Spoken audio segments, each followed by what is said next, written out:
Buonasera e ben ritrovati con l'informazione flash di New Sicilia, i principali titoli del pomeriggio. Un giovane di 27 anni, Salvatore Fabio, residente a Pace del Mela nel Messinese, ha tragicamente perso la vita durante una battuta di caccia in compagnia del padre. Un colpo partito accidentalmente dal fucile del genitore del ragazzo ha colpito la vittima alla testa, uccidendolo sul colpo.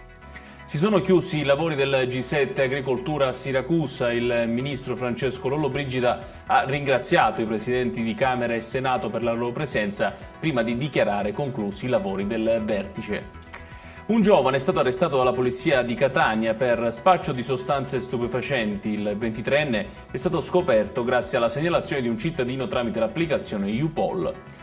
Contro il Sud Tirol non servirà soltanto una prestazione tecnico-tattica, ma soprattutto caratteriale. Queste le parole del tecnico del Palermo Alessio Dionisi nella conferenza stampa prepartita. Dionisi auspica anche una reazione dei suoi dopo la batosta subita in Coppa Italia contro il Napoli.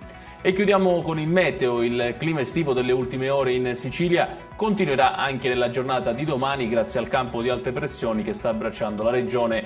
Temperature massime oltre i 25 gradi in quasi tutte le province. Ed è tutto per questa edizione. Tutti i dettagli su queste notizie li trovate come sempre sul nostro sito www.newsicilia.it. Grazie per averci seguito e buon proseguimento di serata.